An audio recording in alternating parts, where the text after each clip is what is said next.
Yeni videodan hamıya salam. Başlığından da məlum olduğu kimi bu dəfəki videoda treyderlərin növlərindən danışacağıq. Hansı ki, bu treyderlərin növləri nəyə görə fərqlənir, hansı nə məqsəd güdür və s.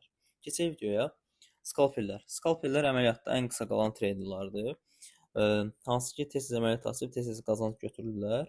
Onların lotları, əməliyyat həcmləri nisbətən böyük ola bilər. Çünki qısa qalxış və düşüşlərdən faydalanmağa çalışırlar. Ona görə də lotları böyük olsun gərək ki, daha rahat qazanc götürə bilsinlər. Yəni yekunda skalperlər əməliyyatda ən qısa qalan treyderlərdir. Day traderlər skalperlərə nisbətən əməliyyatda daha uzun qalırlar. Amma yenə də günün sonunda çox vaxt əməliyyatlarını yekunlaşdırırlar. Gün ərzində bir neçə giriş tapıb ona uyğun ticarət edirlər. Swing traderlər isə ticarəti daha uzun çəkir, hansı ki günlər və yaxud həftələr çəkə bilər. Swing və position trade ümumiyyətlə biraz sıxıcı treydir, çünki əməliyyatları həqiqətən uzun çəkir, günlər, həftələr, aylar. Ona görə də biraz sıxıcı tərəfdir. Həmçinin də swing və position trade-də belə bir şey var ki, fundamental analizə daha çox üstünlük verirlər. Yəni bu əməliyyatların əsasını swing və position trade ediriksə, əməliyyatın əsasını texniki analiz yox, fundamental analiz tutur. Belə. Position trade-də ən uzun trade-də qalanlar, əməliyyatda qalanlar position traderlardır. Onların əməliyyatları həftələr və yaxud aylarda çəkə bilər. Yəni yekunda ən qısa əməliyyatda qalan skalperlər, ən uzun əməliyyatda qalan isə position traderlardır. Bəs soruşa bilərsiniz ki, sən hansı məsləhət görürsən, sən hansı trade edirsən? Ümumi götürdükdə fərqi yoxdur.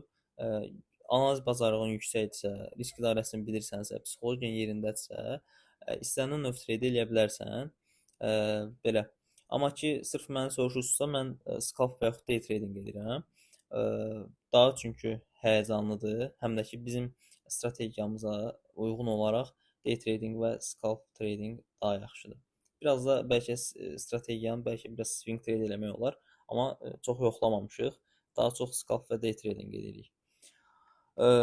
Scalp eləyəndə də o demək deyil ki, heç bir analizə baxmadan elə girişləri açaq dayanmadan biraz qalxanda nə bilim profit götürək falan. Yəni bu anlayışdan çıxın. Scalp eləyəndə də böyük time framelərdə analiz edib, gəlib kiçik time framedə zonamızı seçib, o zonaya uyğun özümüzə girişlər tapıb əməliyyatlarımızı əlavə edib scalp trading eləyə bilərik. Day trading onsuz da gün ərzində böyük time framelərdə tapıb analiz elədiyimiz trade formasıdır. Belə. Yəni scalp və day trading ortası bir şey eləyə bilərsiniz. Qrupda əməliyyatları görürsünüz onsuz da ki, necədir bizdə vəziyyət.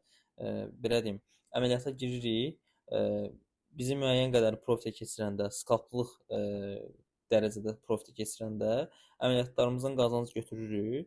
Geri qalan yarısını isə break-even edirik və artıq orada day tradinglər qədər hədəf gözləyirik özümüzə. Yəni sıfır risklə trade eləmiş oluruq belə də.